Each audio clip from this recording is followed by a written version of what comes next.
अध्यक्ष महोदय, खरं तर प्रशांत ठाकूरांचे बरेच टर्म झालेले आहेत. आता त्यांनी एक काय प्रश्न विचारला की ग्रामपंचायतीचं रूपांतर महानगरपालिकेमध्ये झालं तर ग्रामपंचायतीची नियमावली वेगळी असते. ग्रामपंचायतीचे रस्ते, ग्रामपंचायतीचं एकंदरीत तो प्लॅन, नगरपंचायत झाली की नॉर्म्स बदलतात, नगरपालिका झाली की अजून नॉर्म्स बदलतात आणि महानगरपालिका झाली तर अजून नॉर्म्स बदलतात.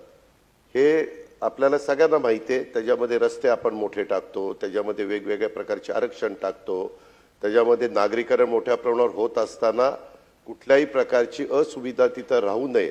दफनभूमी असेल, स्मशानभूमी असेल, क्रीडांगण असेल, तुमचं उद्यान असेल, इकॉनॉमी केअर सेक्शनच्या करता घरं असतील, अशा अनेक गोष्टी आपण त्याच्यामध्ये टाकत असतो. त्याच्यामुळं सभागृहांनी एक गोष्ट लक्षात घ्यावी, ग्रामपंचायत असताना ठराव झाला, नंतर जी महानगरपालिका झाली म्हणून तेच कंटिन्यू महानगरपालिकेत होईल असं अजिबात होत नाही. हे पहिल्यांदा सगळ्यांनी ध्यानामध्ये घेतलं पाहिजे. अध्यक्ष महोदय, त्यामध्ये साधारण पहिल्यांदा ही ग्रामपंचायत होती. ग्रामपंचायतीचं रूपांतर महानगरपालिकेमध्ये झालं. आज अंदाजे पनवेल महानगरपालिकेमधली लोकसंख्या 15 लाखच्या दरम्यान साधारण प्रशांत असेल आणि त्याच्यामध्ये खारघरची लोकसंख्या अंदाजे 4 ते 5 लाख आहे. इतकं मोठ्या प्रमाणावर तिथं नागरीकरण झालंय, बाहेरचे लोक आलेत, वेगवेगळे व्यवसाय सुरू झालेत. ज्यावेळेस मोठे मोठे हॉटेल येतात अध्यक्ष महोदय, त्यावेळेस त्या हॉटेलला बाबा 5 स्टार हॉटेलमध्ये काय सुविधा असल्या पाहिजेत, 4 स्टार हॉटेलमध्ये काय सुविधा असल्या पाहिजेत, 7 स्टार हॉटेलमध्ये काय सुविधा असल्या पाहिजेत, ह्याची एक नियमावली आहे. ते पहिल्यापासूनच देशामध्ये सगळीकडे त्या बाबतीमध्ये लागू आहे. तसे आपल्या पण राज्यामध्ये लागू आहे. आता या सन्माननीय प्रशांतजींचं म्हणणं असं आहे की आम्ही ठराव करतो म्हणून ते बंद करा. अध्यक्ष महोदय, मागे ह्याच सभागृहामध्ये काही सन्माननीय आपल्याला आठवत असेल, मागे आपण एका जिल्ह्यामध्ये, मी त्या जिल्ह्याचं नाव पण घेत नाही, जिल्ह्यामध्ये दारूबंदी केली. नंतर मागे सरकारमध्ये आम्ही असताना आपण पण त्यावेळेस सगळेजण त्या सरकारमध्ये होतो, त्यावेळेस ती दारूबंदी उठवली. कारण सर्वे केला, दारूबंदी केल्यानंतर छोटी छोटी मुलं बाहेरच्या बाजूनी शाळेतली ते बाटल्या तिकडनं जिथं दारू विक्री व्हायची तिथनं घ्यायचे, दारूबंदी असणाऱ्या जिल्ह्यामध्ये आणायचे आणि ते विकायचे. त्याच्यातनं एक सर्वे असा पुढे आला की याच्यातनं मुलांनाच एक वेगळ्या प्रकारचा व्यवसाय मिळाला आणि मुलं त्याच्यातनं पैसे कमवायला लागले आणि म्हणून आपण ती दारूबंदी उठवली. दारूबंदी आणि काहींनी तर तिथं आमदार खासदार आम्हाला निवडून द्या, आम्ही निवडून आल्यावर आम्ही दारूबंदी उठू आणि ते खासदार झाले, आमदार झाली. वस्तुस्थिती आहे आपल्या महाराष्ट्रामध्ये. पण त्या खोलात मी जात नाही. आता प्रशांतजी ठाकूर साहेबांचं म्हणणं, त्यांनी अनेकदा ही लक्षवेधी आणली. यांनी आता जे काही मुद्दे उपस्थित केले, बाबा एक तिथं विदेशी मद्य किरकोळ विक्री शॉप आहे. मला सभागृहाला एक गोष्ट सांगायची की 1900 जवळपास 72 पासून आपण कधी पण नवीन दुकानं महाराष्ट्रामध्ये दिलेली नाही.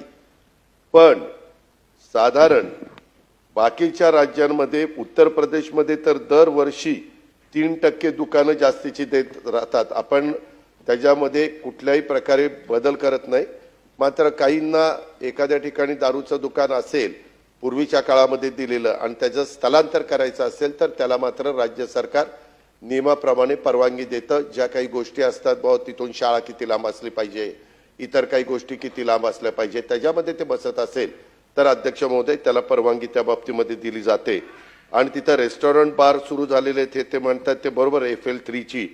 पण त्यांनी सांगताना असं सांगितलं की बाबा ते तिथं त्यांना रेस्टॉरंट बारला परवानगी दिलेली असली तरी ते तिथं वेगळे काही गोष्टी करतायत, दारू म्हणजे ॲडव्हर्टाइजमेंट करतायत असं काही सांगितलंय. त्याच्याबद्दल एक्साईजचे लोकांना पाठवलं जाईल, तिथं स्क्वॉड पाठवलं जाईल अचानक आणि ते तपासलं जाईल किंवा कलेक्टरला पण त्याच्याबद्दलची माहिती किंवा आमचे SP पण तिथं असतात त्यांच्याकडनं पण ती माहिती ही निश्चितपणे घेतली जाईल. पण हे जो काही आमच्या प्रशांतजींचा आग्रह आहे की आम्ही महानगरपालिकेने ठराव केला तर लगेच तुम्ही दारूबंदी करा, वास्तविक महानगरपालिकेला पूर्णपणे अशा प्रकारचा ठराव करण्याचा अधिकार कुठे दिलेला नाहीये. त्याच्यामध्ये काही आपण प्रोसिजर केलेली आहे. साधारण किती महिलांनी मागणी करायची, मग तालुक्याचं ठिकाण असेल तर त्याच्यामध्ये काय असलं पाहिजे, जिल्ह्याचं ठिकाण असलं तर काय असलं पाहिजे, महानगरपालिकेचं ठिकाण असलं तर काय असलं पाहिजे, ह्या सगळ्या गोष्टीची साधक बाधक चर्चा होते आणि पूर्णपणे दारूबंदी केली तर असाही एक अनुभव आला. मी दारू सुरू करायचं समर्थन करतोय असं कृपा करून सभागृहातल्या कुणी सन्माननीय सदस्यांनी ध्यानामध्ये असं मानू नये. पण दारूबंदी एखाद्या भागात पूर्ण असली, आज देशामध्ये पण काही काही राज्यामध्ये दारूबंदी आहे, परंतु तिथून वेगळ्या मार्गाने एवढी मोठ्या प्रमाणावर दारू पुरवली जाते, हातभट्ट्या तिथं वाढल्या जातात, मग त्याच्यातनं वेगवेगळे प्रकार होतात, त्याच्यातून कधी कधी मनुष्यहानी त्या बाबतीमध्ये होती.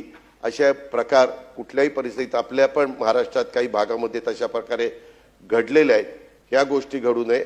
दारू तर कोणी पिऊ नये ह्याच मताचं आम्ही लोक आहोत, परंतु आपण म्हणून चालत नाही, कारण प्रत्येकाला आपलं आपलं स्वातंत्र्य आहे आणि त्याच्यामुळं जे काही नियमावली केलेली आहे त्या नियमाच्या अधीन राहून ते त्या गोष्टीचा वापर करत असतील तर त्याला कुठलं बंधन त्या बाबतीमध्ये नाहीये. ही पण गोष्ट मी सभागृहाला लक्षामध्ये आणून देऊ इच्छितो.